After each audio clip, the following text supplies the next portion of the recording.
So if you are following along with this journey with me, and you're relating to this at all, it's a tough one.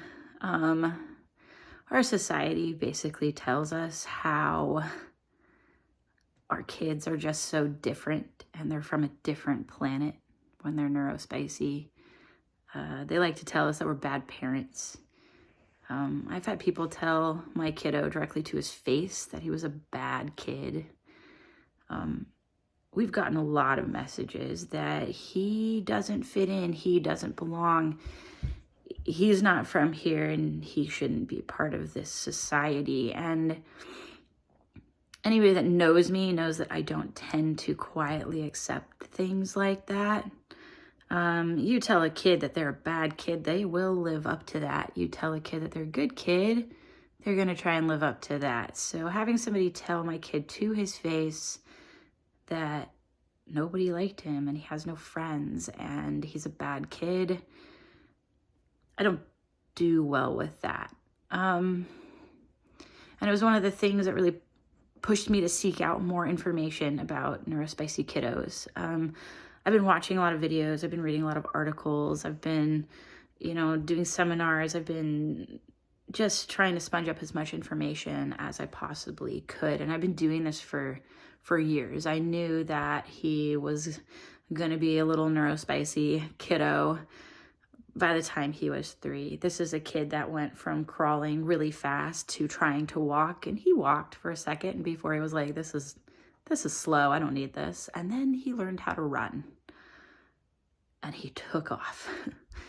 That's just one little example. But I mean, there's lots of things, vocalization, stimming. He'd spin on his knees.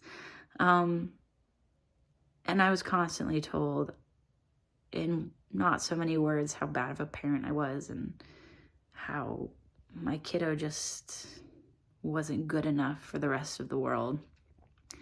And I realize there's not a lot of people out there saying, hey, I'm here too. I'm on this path too. You see a lot of adults saying, oh, I'm neurospicy and this is what we can do about it. But very few people are saying, hey, this is how you can relate that to kids. So if you're on this path, just know that this is something that is lifelong. It takes forever. You probably knew that there was something different, and now you're trying to figure out what to do, or maybe you figured out what to do, but you still feel really isolated. Or maybe you have a group of friends that's helping you through this, and you don't feel quite as isolated, but you still have that inner turmoil. It's tough, but there's allies out there, and there's people out there. So this is a long time coming. That was my dog.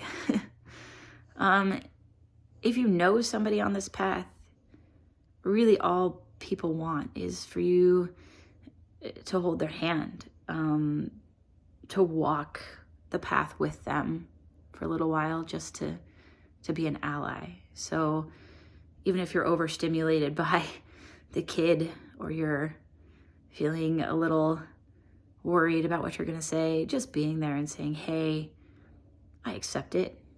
I accept all of the silly things that he does or she does or they do, and I love them anyway.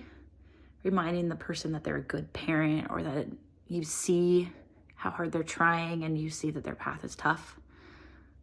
All we really want is an ally. We want somebody to tell us it's going to be okay, and they're here for us, and that they accept our kid and they love our kid no matter what. And that's really what you can do.